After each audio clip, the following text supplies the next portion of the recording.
Welcome to a podcast. Total Survey Design. Hello everyone. Welcome back to the Total Survey Design podcast. My name is Hanyap Lee. And I'm Azdran Soma. Today we're going to talk about the costs of conducting surveys. When I first started thinking about conducting surveys, I used to believe that it was a lot like writing an email. Just like Yahoo or Gmail is for free. Free services exist for surveys like Google Forms or SurveyMonkey, and anyone can make a survey, and it should be free. However, once I began learning more about survey design, I quickly learned that there are so many factors to consider that can significantly hike up costs, and with good reason. Today, we're going to dive into the various costs associated with conducting surveys, covering surveys from different sizes and costs, everything from the grand scale of the U.S. Census to more modest surveys for academic research, discussing the real costs with those surveys. As you know, surveys can be conducted through various mediums, each with its own cost implications. These mediums include internet surveys, phone surveys, mail surveys, and mixed mode surveys. In general, internet surveys are the least expensive. Costs mainly include software subscriptions and incentives for respondents. On the other hand, telephone surveys are more expensive due to the need for call centers, ideally with a caddy system, trained interviewers who are usually paid hourly, and phone bills. There are also mail surveys, which have costs including printing, postage, stamps, and the labor cost of assembling the envelopes, the sampling frame, and incentives to encourage respondents. And finally, mixed mode surveys can potentially be the most expensive as they combine the cost of more than one mode among those that we just mentioned, but also are more likely to maximize the response rates and coverage. Let's look at some specific examples to give you a sense of the range. The U.S. Census is a massive population-wide survey that costs about $16 billion. The census involves extensive planning, thousands of field workers, and multiple modes of data collection to ensure every person is counted. In 2020, you probably had either received an invitation for the survey in the mail, or a physical copy of the survey in the mail, or an interviewer might have come by your doorstep. One might think that $16 billion is a lot of money. Ideally, the way the U.S. Census would work that every 10 years during the decennial census count, everyone would log into a website set up by the census and fill out their demographic information. This would reduce the cost of the census by about $10 billion, which is about 80% of the budget, and it's the amount of money set aside for enumerations operations, infrastructure, and information technology.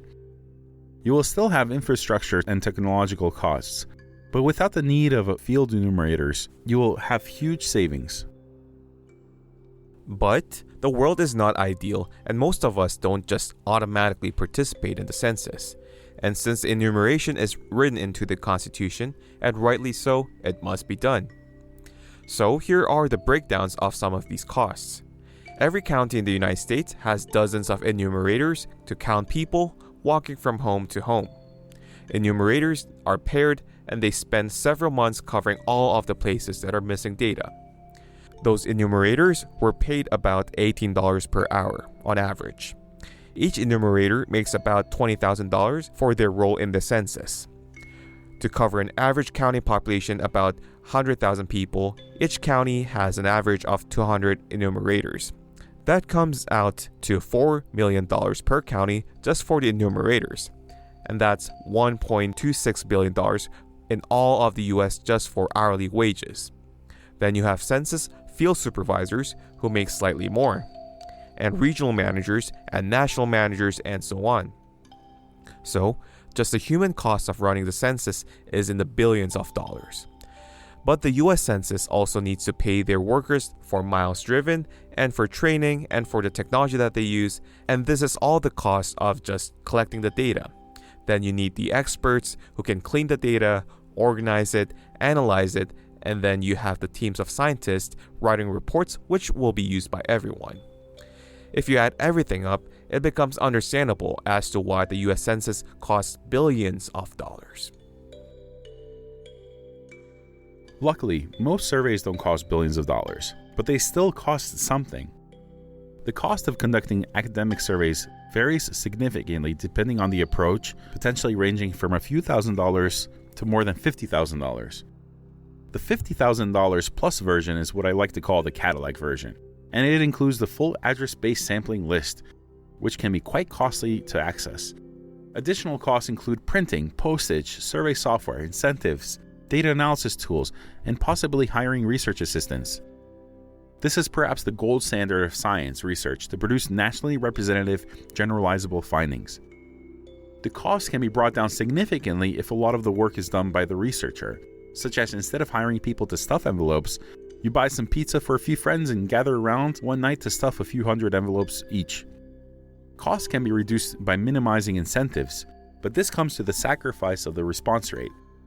Flyers and letters for the recruitment can also be printed in black and white instead of color, and the paper quality can be lower.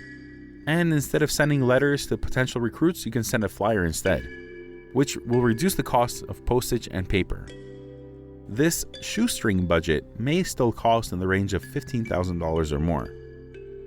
An alternative to a mail or mixed mode survey might be using platform services like YouGov, which promise nationally representative random samples and which can potentially cost around $7,000 for the same number of respondents as the previous two versions mentioned.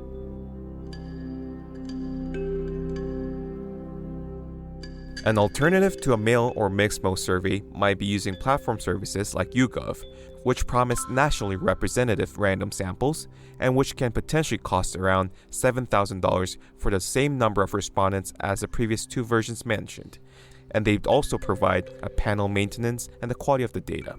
However, I'm unfamiliar with the quality of their sampling frame. Moving down on the cost tiers, Prolific is a platform that hosts surveys from researchers all over the world. They're based in the UK, but have a large number of participants in the US and the rest of the world. For the same number of respondents, you can get a convenience sample from them for about $3,000. MTurk offers similar services as Prolific and has been around longer than Prolific. While Prolific is designed with research in mind, MTurk has a wide variety of tasks that people can pay workers to complete. Research shows that while the costs of administering surveys on MTurk are lower than Prolific, the quality of data is also considered to be lower, and more recently, MTurk appears to have problems with bots and other issues. It is not an absolute rule that the more expensive a survey, the better the data, but it is a good indicator of the quality of the data. This is why it is important to consider how the data was collected and potential issues with the cost aspect of the survey, whether you are the one conducting the research or you are reading someone else's research. Since a large proportion of social science research today is conducted on platforms such as Prolific, I want you to be aware of how Prolific works. Prolific allows the researchers to set their own pay rate. While they do suggest a certain rate, there are many researchers who pay way below even the minimum wage. A study that pays below minimum wage may turn away a lot of respondents. Even if the participants respond, you can guess that they are most likely either economically desperate or not paying attention because of the low pay. As a result, a low-paying survey has a greater risk of having lower quality data than a survey that pays respondents a fair rate. It is possible to conduct surveys for free.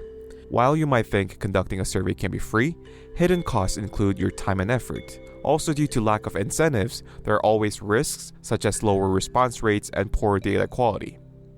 So, if you are a reviewer for an academic journal or just a reader of a scientific paper, you should see if the pay rate for the study is good enough, and also to be cautious if the authors do not tell you how much they paid their respondents. Looking beyond just personal and scientific research, some surveys are conducted by teams doing program evaluations. Program evaluations are meant to make sure that government-funded or privately funded projects are achieving the goals that they are setting out to achieve.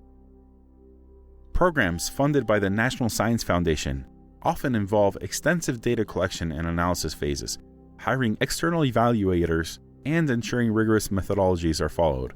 And because of this, the costs tend to go up significantly higher, often ranging between $10,000 and $90,000 per project. While these costs might seem high, they are in fact just a small fraction of the entire budget of the program. And these evaluations make sure that the projects achieve the goals that they set out to achieve year after year. Why don't we discuss the cost of conducting surveys from an actual study? So, Azren, you have a great case study to talk about the cost of surveys. Could you tell us more about your research? My dissertation research examines public support for climate change mitigation and adaptation legislation through a survey of voting-aged Americans. And for this topic, I came to the conclusion that a survey would be the best method to capture people's attitudes. I began planning for this push-to-web survey, hoping to have a nationally representative sample. However, the more I began to break down the budget with more detail, the more I came to realize about the cost. I spent a significant amount of time trying to figure out the budget for my survey so that I could apply for funding and get on with my dissertation. Here is a line-by-line breakdown of the cost of my push-to-web survey, with the goal of collecting 1,067 good respondents. And if you're wondering why 1,067 respondents, we talked about this in one of our previous episodes, Survey Design Part 1, Sample Size. To collect 1,067 responses, I first figured that I would need to build up some kind of a buffer for bad data, of incomplete data, or of responses that were not completed in good faith. So I added another 25% to the total for a required number of responses of about 1,333 completions. 25% attrition rate is considered acceptable in today's day and age. And could you tell us more about how you're going to conduct the survey? I decided to conduct the survey in 3 phases, expecting that some people would respond to the survey in each phase, reducing the amount of mailings in each phase gradually. In the first phase, 4,000 letters would be sent out. The cost of collecting a random sample of 4,000 addresses is about $700 from Marketing Systems Group. Then the letters need to be printed on color, which would cost me about $2,663. The paper itself costs about $68, and the services of someone ensuring that each letter goes to the right address throughout the printing process costs about $414. The cost of actually cleaning the addresses and making them ready to print is about $30. The scoring and folding of the letters costs about $166. Then having someone insert the letters into the envelope costs about $368.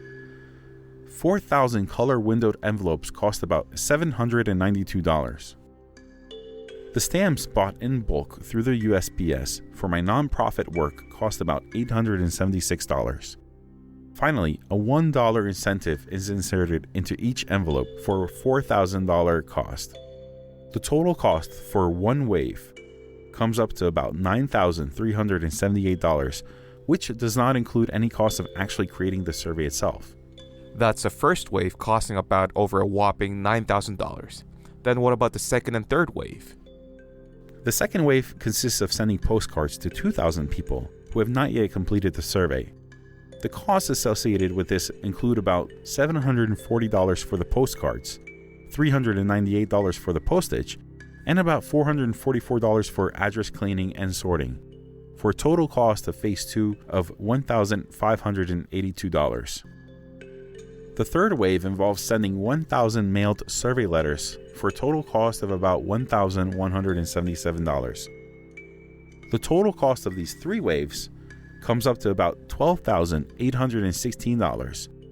This also does not include the cost of hosting the survey in Qualtrics, which is a service which is provided to me by the university, but which might otherwise cost about $420 per month, or just over $5,000 per year. Although I would still need a more expensive plan since their $420 plan is only for up to about 1,000 responses. That does sound like a lot of money to spend as a graduate student. What if you were to conduct a survey but on a much smaller budget? Well, if I were to conduct a survey on a smaller budget, I would recruit my participants through online panels such as Prolific. Platforms like Prolific provide you access to panels of users. You just need to determine how many users you want to recruit and what are the criteria for recruiting. If I recruit 1,333 respondents for a 6-minute survey that pays $1.50 per person, that comes out to a pay rate of about $15 per hour, which is what I consider an ethical minimum pay rate. That means that the total pay for the respondents will be about $2,000. Prolific advertises their fees costing you 25% of your total cost. Or the way you determine that is by taking what you will be paying participants and adding 33%. So for my study, Prolific's fee will be about $666, making the total budget about $2,666. Again, this does not include the cost of hosting the survey on Qualtrics. Also, in the beginning of this episode, we mentioned how there are other platforms that let you host surveys for free. While there are free websites to host surveys such as Google Forms and SurveyMonkey, other websites such as Qualtrics offer platforms to host surveys that have more complex features, advanced tools, including analytical tools and sampling tools. And even for free platforms like SurveyMonkey, they offer paid premium services that are worth mentioning and are quite useful. For example, for the lowest paid tier, called the Advantage Annual Plan, it costs about $468 per year, and it offers unlimited number of surveys, up to 15,000 respondents, data exporting such as through CSV, skip logic, and so on. We're not paid by SurveyMonkey to advertise their paid services, but we just want to highlight that they do offer services which can be very useful to surveyors. It's like with emails. Many of us might be upset if someone told you to pay $500 per year to have access to your email. And a lot of people who are unfamiliar with surveys might think the same for people paying to conduct surveys. To conclude, we hope that this episode gives you an insight into the cost of surveys. Whether it is the cost of fielding a survey, designing a survey, hosting a survey, or analyzing the data from a survey, there are many important elements to conducting a survey, all of which should be valued on their own.